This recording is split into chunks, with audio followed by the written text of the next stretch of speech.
Hello everyone, welcome back to our online classes. देखिए, हम पढ़ रहे थे lesson number second lesson Gauss का नियम और उसके अनुप्रयोग। ठीक है, इस लेसन का अपना लास्ट पॉइंट बचा हुआ था जो आज की क्लास में हम कंप्लीट करते हैं। छोटा सा बिल्कुल आसान सा पॉइंट है और इस पॉइंट की कुछ बातें आप लोगों ने 11th क्लास में भी पढ़ी हुई। ठीक है, देखिए आज की क्लास में हमें क्या पढ़ना है। आज की क्लास में हमें पढ़ना है कि कोई जो साबुन का बुलबुला है उसे यदि आवेशित किया जाए तो फिर वो संतुलन में कब रहेगा, उसकी क्या तेर्जा होगी, उसके संतुलन की क्या शर्त होगी। ये सारी बातें हमें आज की क्लास में देखनी है। ठीक है, तो देखिए साबुन के बुलबुले को आवेशित करके संतुलित करने की बात तो बाद में आएगी। पहले हम ये देख लेते हैं कि साबुन के बुलबुले का निर्माण होगा कैसे। ठीक है, तो इसके बारे में आप लोगों ने 11th क्लास में थोड़ा सा पढ़ा है। मैं इस पॉइंट को समझाने के लिए दो कंडीशन मान रहा हूं। एक साबुन के अनावेशित बुलबुले की बात कर रहे हैं और एक बार हम बात करेंगे साबुन के आवेशित बुलबुले की। एक बार तो बुलबुले को रखेंगे अनावेशित और एक बार रखेंगे इसे आवेशित। ठीक है, ये दो शर्तें हमारे सामने। सबसे पहले हम बात करें साबुन के अनावेशित बुलबुले की, तो मैंने यहां पर लिख दिया साबुन का अनावेशित बुलबुला। अनावेशित का मतलब हो गया अनचार्ज्ड, इसके ऊपर कोई आवेश नहीं है। ठीक है, और इधर हम बात कर लेंगे साबुन के आवेशित बुलबुले की, यानी चार्ज बबल जो होगा उसकी हम बात करेंगे।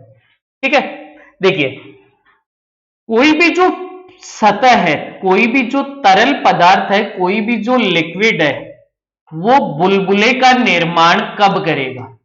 सबसे पहले तो हम ये देख लेते हैं कि कोई भी जो तरल है, कोई भी जो लिक्विड है, वो बुलबुले का निर्माण कब करेगा।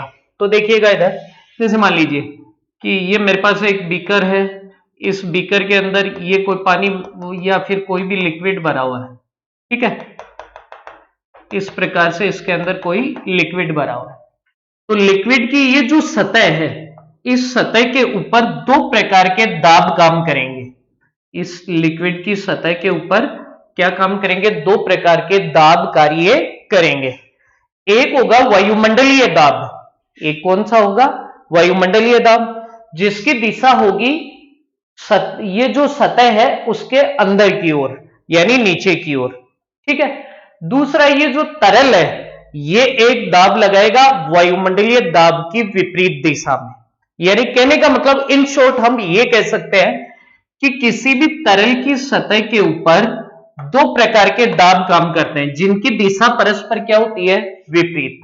ठीक है, अगर ये जो बाहर से, मैं इनको दो प्रकार के दाब को नाम लिख देता हूं, एक हो गया पी एक्सटर्नल और एक हो गया पी इंटरनल। एक आंतरिक दाब, एक बाह्य दाब। यदि आंतरिक दाब बाह्य दाब से ज्यादा है तो सतह इस प्रकार ऊपर की ओर उठ जाएगी। ठीक है, आप लोगों ने पढ़ा है, 11th क्लास में है ये अपने पास पॉइंट। और यदि बाह्य दाब का मान आंतरिक दाब से ज्यादा है तो सतह थोड़ी किधर धंस जाएगी, अंदर की ओर। ठीक है, तो मैं इतना सा कह सकता हूं कि इन दोनों दाब का जो अंतराल है, उसी दाब के अंतराल के कारण किसका निर्माण होगा, बुलबुले का। किसका निर्माण होगा, बुलबुले का। तो सीधी सिंपल सी एक बात आई हमारे पास में, एक कंसेप्ट बन गया। क्या कंसेप्ट बना, देखिएगा ध्यान देना, इधर एक कंसेप्ट है, बिल्कुल आसान सा कंसेप्ट है, छोटा सा, कि कोई भी जो तरल है, तरल की सतह के ऊपर दो दाब काम करेंगे। कितने दाब काम करेंगे, दो दाब। ठीक है, दोनों की दिशा परस्पर क्या होगी, विपरीत। और इन दोनों दाब का जो अंतराल है, या जिसे कह सकते हैं दाबांतर, या इसी का दूसरा नाम होता है दाब आधिक्य। इसी का दूसरा नाम होता है दाब आधिक्य। तो इसी दाब आधिक्य के कारण किसका निर्माण होगा, साबुन के बुलबुले का। किसी भी तरल के बुलबुले का निर्माण किसके कारण होगा, तरल की सतह पर कार्यरत दाब आधिक्य के कारण। ठीक है, तो ये एक बात हमें यहां पर, एक कंसेप्ट हमें देखने को मिला, एक कंसेप्ट हमने सीखा, एक पिताजी की हमने कोई बात सीखी। क्या बात सीखी हमने, कि किसी भी तरल के द्वारा बुलबुले के निर्माण के लिए, बुलबुले के निर्माण के लिए हमें किसका मान चाहिए? हमें चाहिए क्या? दाब आधिक्य। क्या चाहिए? दाब आधिक्य। ठीक है। अब यदि ये दाब आधिक्य बढ़ता ही रहे, मान लो कि अंदर से बाहर की ओर लगने वाला दाब है वो लगातार बढ़ता जाए बढ़ता जाए बढ़ता जाए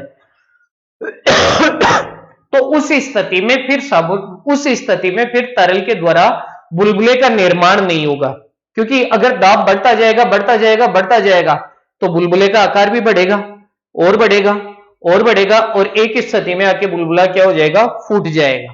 ठीक है। तो यह कंसेप्ट अपना बिल्कुल सही है कि हमें बुलबुले के निर्माण के लिए किसका मान चाहिए? दाब आधिक्य चाहिए। हमें क्या चाहिए? दाब आधिक्य।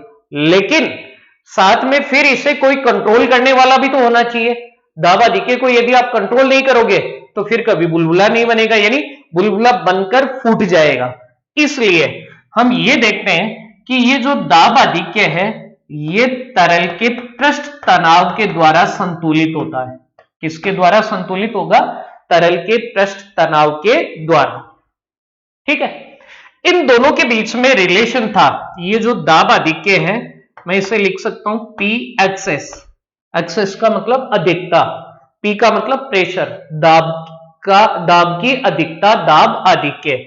पी एक्सेस बराबर हो गया 4t बटा स्मॉल आर, जिसमें t हो गया तरल का पृष्ठ तनाव और r हो गई उस बुलबुले की त्रिज्या।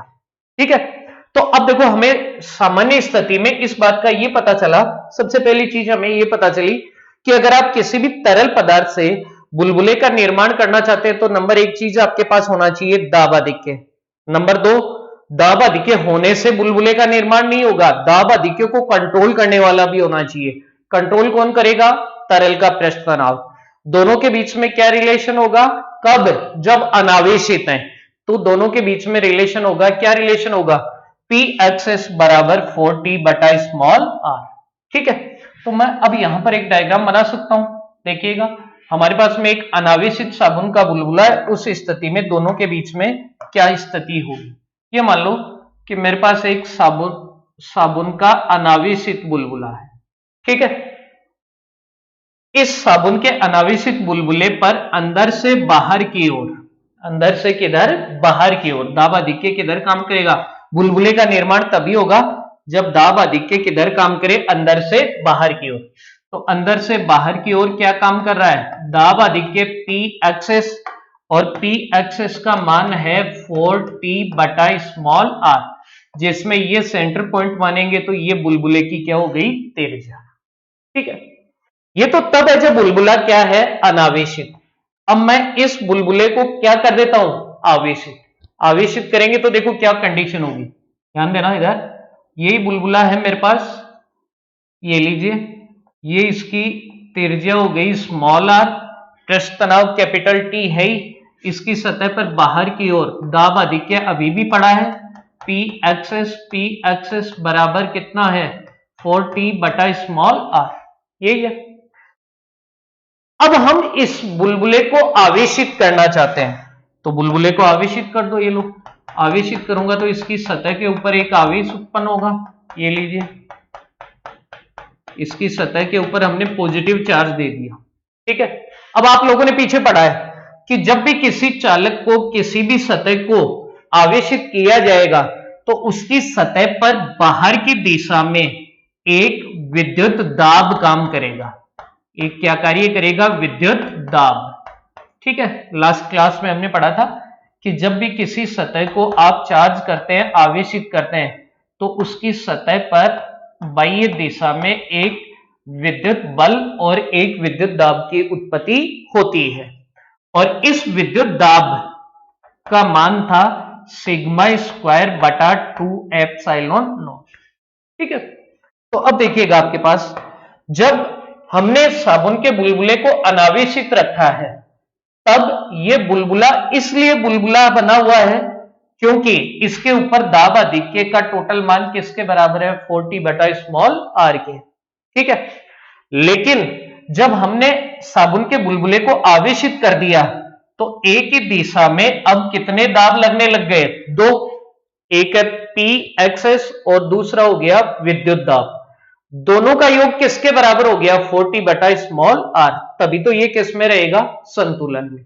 तो आवेशित बुलबुले के संतुलन के लिए यानी मैं यहां लिख सकता हूं, अब आवेशित बुलबुले के संतुलन की बात हो रही है कि संतुलन के लिए क्या होगा, संतुलन के लिए हो गया आपके पास पी एक्सेस दाब अधिक्य रहेगा ही रहेगा क्योंकि बुलबुला है, प्लस दूसरा P यानी विद्युत दाब क्योंकि आवेशित है, दोनों का योग बराबर होना चाहिए 40 बटा स्मॉल आर के। ठीक है, अब P का वैल्यू रख सकते हैं आप, तो ये हो गया P excess plus sigma square बटा 2 एप्सिलॉन नॉट बराबर 40 बटा स्मॉल आर। ठीक है, अब यदि यहां पर ये दोनों दाब रहेंगे एक साथ तो उस स्थिति में फिर बुलबुला संतुलन में नहीं रह पाएगा क्योंकि बाहर की दिशा में लगने वाले दाब का मान क्या हो गया बढ़ गया और बुलबुला फूट जाएगा। इसलिए इस समस्या से बचने का एक ही तरीका है कि यहां पर जो विद्युत दाब है वही विद्युत दाब अब किसका काम करेगा, दाब अधिक्य का, या यूं कह सकता हूं कि आवेशित बुलबुले के लिए दाब अधिक्य का मान P excess should be equal to 0, यानी ये किसके बराबर होना चाहिए 0। तो इस स्थिति में हम अब क्या कह सकते हैं कि संतुलन के लिए ये शर्त पड़ी है। अब संतुलन तब होगा जब P एक्सेस बराबर होगा किसके 0, तो आपके पास शर्त बच गई, क्या शर्त बची, ये हो गया, इसलिए सिग्मा स्क्वायर बटा 2 एप्सिलॉन नॉट बराबर 4t बटा स्मॉल आर। ठीक है, ये साबुन के आवेशित बुलबुले की क्या हो गई शर्त। अब इसमें से जो भी चीज हमें चाहिए वो बात हम ज्ञात कर सकते हैं। जैसे मान लो सपोज करो कि आपको आवेशित बुलबुले के लिए त्रिज्या चाहिए, तो यहां से पक्षांतरण कर दो, तो स्मॉल आर बराबर ये हो गया 4t बटा ये आपके पास हो गया 4t इंटू 2 एप्सिलॉन नॉट और बटा में क्या हो गया सिग्मा स्क्वायर। ठीक है, सरल कर सकते हैं, आर बराबर 8 एप्सिलॉन नॉट टी बटा सिग्मा स्क्वायर। ये साबुन के आवेशित बुलबुले की क्या हो गई त्रिज्या। ठीक है, ये एक बिल्कुल छोटा सा पॉइंट था, इस चैप्टर का लास्ट पॉइंट था और यहां पर अपना चैप्टर अपना लेसन है वो क्या हो चुका है कंप्लीट। ठीक है, एक बार इस चैप्टर के अंदर हमने क्या क्या पढ़ा है मैं शॉर्ट में रिपीट कर देता हूं। बोर्ड एग्जाम्स के अंदर ये वाला चैप्टर है वो काफी इंपॉर्टेंट है। अगली क्लास में हम इस चैप्टर के सारे जो न्यूमेरिकल है या फिर यूं कहें कि कुछ जो इंपॉर्टेंट क्वेश्चंस है वो सारे के सारे करेंगे। ठीक है, एक बार मैं रिपीट कर देता हूं, इस चैप्टर के अंदर देखो हमने क्या क्या पढ़ा है, सारी बातें मैं एक साथ रिपीट कर देता हूं। देखिए, अपना जो लेसन था, चैप्टर का नाम था गाउस का नियम और उसके अनुप्रयोग। तो जैसा मैंने स्टार्टिंग में आपको बताया कि गाउस का जो नियम है वो बंद पृष्ठ से निर्गत विद्युत फ्लक्स का मान ज्ञात करने हेतु प्रयुक्त किया जाता है। तो सबसे पहले हमने इस चैप्टर के अंदर पढ़ा नंबर 1, पहला पॉइंट हमने पढ़ा इस चैप्टर के अंदर इलेक्ट्रिक फ्लक्स यानी विद्युत फ्लक्स। ठीक है, विद्युत फ्लक्स का मतलब क्या था, विद्युत फ्लक्स का मतलब है कि विद्युत क्षेत्र में स्थित किसी पृष्ठ के तल के लंबवत, जैसे मान लीजिए ये आपके पास एक विद्युत क्षेत्र में कोई पृष्ठ पड़ा है, इस पृष्ठ के तल के लंबवत गुजरने वाली विद्युत क्षेत्र रेखाओं की संख्या क्या कहलाती है विद्युत फ्लक्स। विद्युत फ्लक्स के हमने अलग अलग सूत्र बनाए थे, फाई ई बराबर, डिनोट करते हैं किससे, फाई ई से। तो फाई ई बराबर क्या था, पहला integration close surface d phi E, अल्प विद्युत फ्लक्स से ज्ञात कर लिया समाकलन करते हुए। दूसरा रूप integration close surface d phi की जगह E d S cos theta. तीसरा रूप हमने बनाया था क्लोज सरफेस कोस थीटा को हटाया तो वेक्टर फॉर्म में वेक्टर ई वेक्टर डीएस, फिर अगला इंटीग्रेशन कर दिया हमने तो ये बन गया ई एस कोस थीटा और लास्ट में बन गया वेक्टर फॉर्म में सदिश ई डॉट सदिश एस। ऐसे करके हमने पहला इस चैप्टर के अंदर पॉइंट पढ़ा विद्युत फ्लक्स। तो विद्युत फ्लक्स का मतलब क्या हुआ, विद्युत फ्लक्स का मतलब हुआ कि विद्युत क्षेत्र में स्थित किसी पृष्ठ के तल के लंबवत गुजरने वाली, केवल और केवल लंबवत गुजरने वाली विद्युत क्षेत्र रेखाओं की जो संख्या होगी उस संख्या को कहा जाता है विद्युत फ्लक्स। ठीक है, विद्युत फ्लक्स एक स्केलर क्वांटिटी है। विद्युत फ्लक्स एक कैसी क्वांटिटी है, स्केलर क्वांटिटी। स्केलर क्वांटिटी का मतलब है कि कैसी भौतिक राशि है, अदिश, क्योंकि ये एक संख्या है और संख्या है तो इसकी कोई दिशा नहीं है, दिशा नहीं है तो ये कैसी भौतिक राशि हो गई, अदिश। ठीक है, यहां पर हमें ध्यान रखने वाली बात यह है थीटा। थीटा क्या है? थीटा है विद्युत क्षेत्र की दिशा और पृष्ठीय क्षेत्रफल की दिशा के मध्य का कोण। और पृष्ठीय क्षेत्रफल की दिशा किधर होगी? पृष्ठीय क्षेत्रफल की दिशा होगी सदैव पृष्ठ के तल के लंबवत बाहर की ओर। ठीक है, पहला पॉइंट हमने इस चैप्टर के अंदर ये पढ़ा। ठीक है, उसके बाद में नंबर 2 दूसरा पॉइंट हमने पढ़ा इस लेसन के अंदर, चार्ज डिस्ट्रीब्यूशन यानी आवेश का वितरण। जब भी आप किसी सतह को आवेशित करते हैं तो उस सतह के ऊपर आवेश का फैलाव होगा और उस आवेश के फैलाव को कहा जाता है आवेश वितरण। आवेश के उस फैलाव को हमने क्या कहा? आवेश वितरण। किसी भी चालक को किसी भी सतह को आवेशित करने पर सतह पर आवेश के फैलाव को कहा जाता है आवेश वितरण। आवेश वितरण मूल रूप से दो प्रकार का है, एक को कहा जाता है असतत और दूसरे को कहा जाता है सतत। असतत का मतलब सीधा सिंपल है असमान और सतत का मतलब सीधा सीधा है समान। ठीक है, अगर हर जगह आवेश का मान बराबर नहीं है तो इसे कहा जाएगा असतत आवेश वितरण, और यदि हर जगह आवेश का फैलाव बराबर है तो इसे कहा जाएगा सतत आवेश वितरण। ठीक है, सतत आवेश वितरण फिर से 3 प्रकार का है। नंबर 1, पहले को कहेंगे रेखीय आवेश वितरण। पहले को क्या कहते हैं? रेखीय आवेश वितरण। दूसरा जो है उसे कहा जाता है पृष्ठीय आवेश वितरण और तीसरा जो है उसे कहा जाता है आयतनिक आवेश वितरण। यदि आवेश एक रेखा के रूप में वितरित है तो इसे रेखीय आवेश वितरण कहेंगे। यदि आवेश एक पृष्ठ पर वितरित है तो इसे पृष्ठीय आवेश वितरण कहेंगे, और यदि आवेश आयतन में वितरित है तो इसे कहेंगे आयतनिक आवेश वितरण। ठीक है, रेखीय आवेश वितरण को गणितीय रूप से दर्शाने के लिए रेखीय आवेश घनत्व का प्रयोग करते हैं और इसे दर्शाया जाता है लैम्डा से। लैम्डा बराबर होगा Q बटा L। लैम्डा बराबर होगा Q बटा L। किसी भी चालक की इकाई लंबाई पर उपस्थित कुल आवेश क्या कहलाता है? रेखीय आवेश घनत्व। ठीक है, यूनिट हो गया कूलाम प्रति मीटर, और इसका एक दूसरा और नाम बताया था मैंने 1D, एक विमीय आवेश वितरण। इसी प्रकार यदि आवेश का फैलाव पृष्ठ पर है तो इसे कहेंगे पृष्ठीय आवेश वितरण।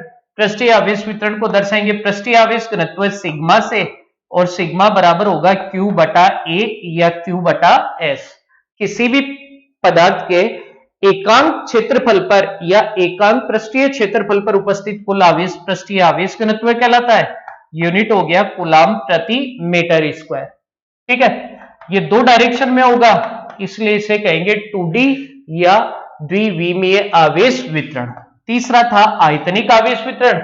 यदि आवेश का फैलाव आयतन में हो तो इसे कहा जाता है आयतनिक आवेश वितरण। आयतनिक आवेश वितरण को दर्शाते हैं रो से, और रो बराबर हो गया Q बटा V। Q बटा V का मतलब किसी भी पदार्थ के एकांक आयतन में उपस्थित कुल आवेश क्या कहलाता है? आयतनिक आवेश वितरण। ठीक है, यूनिट हो गया कूलाम प्रति मीटर क्यूब। 3 डायरेक्शन में होने के कारण इसे त्रिविमीय आवेश वितरण भी कहा जाता है। ठीक है, ये इस चैप्टर का हमारे पास में दूसरा पॉइंट था। फिर उसके बाद में हमने स्टार्ट किया गाउस का नियम। गाउस का नियम सबसे पहले यूज। गाउस का नियम क्यों काम में लेते हैं? कि किसी विद्युत क्षेत्र में उपस्थित बंद पृष्ठ से निर्गत टोटल विद्युत फ्लक्स का मान ज्ञात करने के लिए हम कौन से नियम का प्रयोग करते हैं? गाउस के नियम का। गाउस का नियम क्या कहता है? गाउस का नियम कहता है कि निर्वात की स्थिति में विद्युत क्षेत्र में उपस्थित किसी बंद पृष्ठ से निर्गत टोटल विद्युत फ्लक्स, जिसे मैं लिख सकता हूं phi E total. Phi E total हम पढ़ रहे हैं गाउस का नियम, गाउसेस लॉ। ठीक है, तो निर्वात की स्थिति में विद्युत क्षेत्र में उपस्थित किसी बंद पृष्ठ से निर्गत टोटल विद्युत फ्लक्स या तो फाई ई टोटल या लिख सकते हैं क्लोज सरफेस और आगे लिख सकते हैं vector E dot ds vector, दोनों का मतलब एक ही है, ठीक है। बराबर होगा सदैव किसके, बंद पृष्ठ में उपस्थित कुल आवेश का 1/ε0 गुना होता है। ये क्या था, गाउस का नियम।